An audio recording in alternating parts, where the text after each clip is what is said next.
अलाउद्दीन खिलजी एक क्रूर सुल्तान, जिसके नाम और घृणित कर्म की वजह से बड़े राजा कांपते थे, जिसकी तलवार ने छल कपट कर आधा हिंदुस्तान जीत लिया।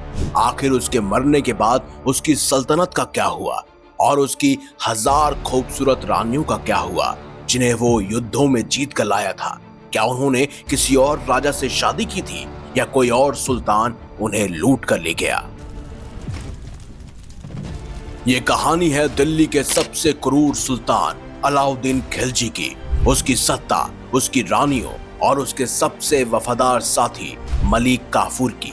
वास्तव में ये कहानी नहीं बल्कि इतिहास है, जो सत्ता की भूख, विश्वासघात और एक सल्तनत के पतन को बयां करता है।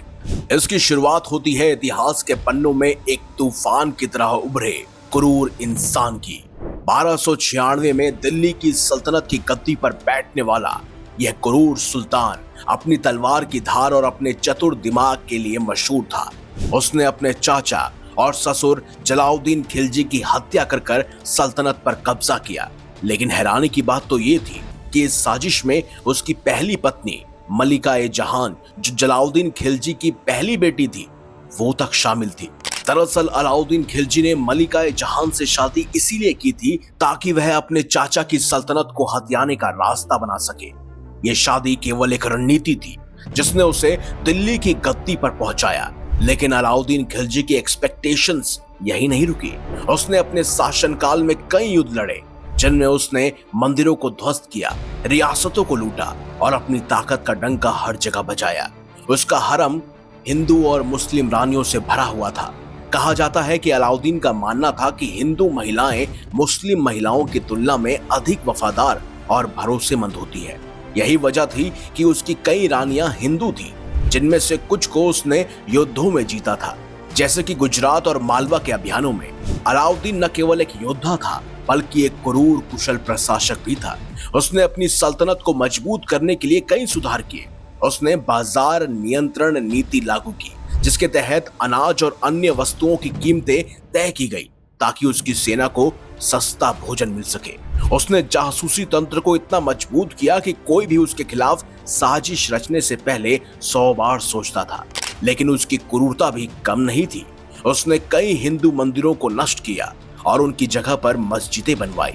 उसकी सेना ने दक्षिण भारत में युद्ध लड़े और वहां की संपत्ति को लूटकर दिल्ली लाए। लेकिन अलाउद्दीन खिलजी की सबसे बड़ी ताकत थी उसकी सेना, और उनसे भी अधिक उसका सेनापति मलिक काफूर। ये उसका सबसे वफादार साथी और सलाहकार माना जाता है। वहीं अगर मलिक काफूर की कहानी को जाना जाए तो यह अपने आप में एक रहस्य है। इतिहासकार अब्दुल मलिक इसामी के अनुसार सन 1299 में गुजरात के बाजार में एक गुलाम के रूप में मलिक काफूर को खरीदा गया, जो कि एक मुस्लिम था। अपनी जवानी में वह खंबात के एक धनी ख्वाजा का गुलाम था। वो एक नपुंसक और शारीरिक सौंदर्य का धनी था। साथ ही बुद्धिमता और युद्ध कौशल से उसने अलाउद्दीन खिलजी का दिल जीत लिया था। कुछ इतिहासकारों का मानना है कि अलाउद्दीन और मलिका काफूर के बीच केवल दोस्ती ही नहीं बल्कि एक गहरा रिश्ता था। कहते हैं अलाउद्दीन और मलिक काफूर के बीच शारीरिक संबंध भी मौजूद थे। लेकिन इसके अलावा मलिक काफूर ने दक्षिण भारत के कई युद्धों में अलाउद्दीन खिलजी को जीत दिलाई। उसने देवगिरी, वारंगल और द्वार समुद्र जैसे क्षेत्रों पर कब्जा किया। वहां से भारी मात्रा में धन और रत्न लूटकर दिल्ली लाया।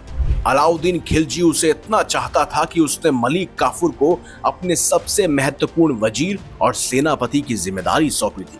लेकिन ये नजदीकी अलाउद्दीन के अन्य वजीरों को खटकती थी। वह मलिक काफूर को एक भारी व्यक्ति मानते थे और उसकी ताकत से जलते थे। लेकिन सन 1316 में अलाउद्दीन खिलजी की मृत्यु हो गई।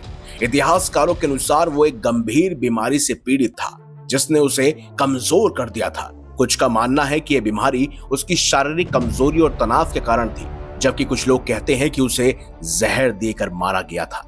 अपने मरने से पहले अलाउद्दीन खिलजी ने अपनी पहली पत्नी मलिका-ए-जहान को बुलाया और कहा, मेरे बाद तुम अपनी जिंदगी को रोकर नहीं बल्कि हंसकर जियो। अगर तुम किसी से प्रेम करती हो तो उसके पास चली जाना। तुम अभी जवान हो, खूबसूरत हो, तुम्हारी पूरी जिंदगी अभी बाकी है।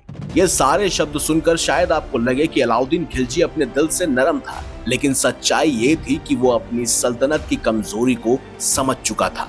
उसके बेटे अभी छोटे थे और उसका कोई भी ऐसा उत्तराधिकारी नहीं था जो उसकी तरह ताकतवर और चतुर हो।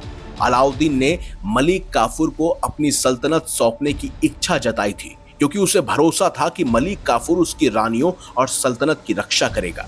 अलाउद्दीन के मरने के बाद मलिक काफूर ने सल्तनत को अपने कंट्रोल में लेने की कोशिश की। उसने अलाउद्दीन खिलजी के छोटे बेटे शिहाबुद्दीन अमर को गद्दी पर बिठाया, लेकिन वास्तव में सारी शक्ति उसने अपने हाथों में रखी।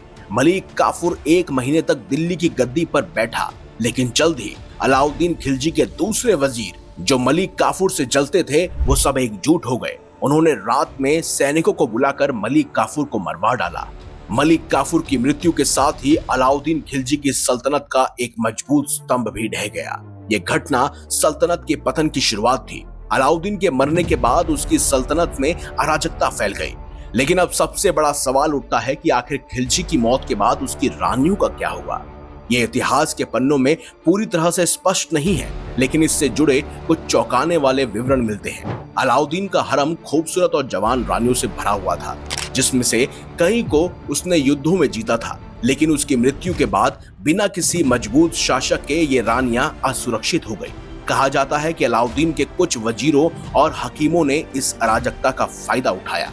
कुछ हकीम जो रानियों की देखभाल करते थे उनके साथ अनुचित व्यवहार करने लगे। कुछ इतिहासकारों का मानना है कि अलाउद्दीन की रानियां महल के सैनिकों और वजीरों के बीच आकर्षण का केंद्र बन गई।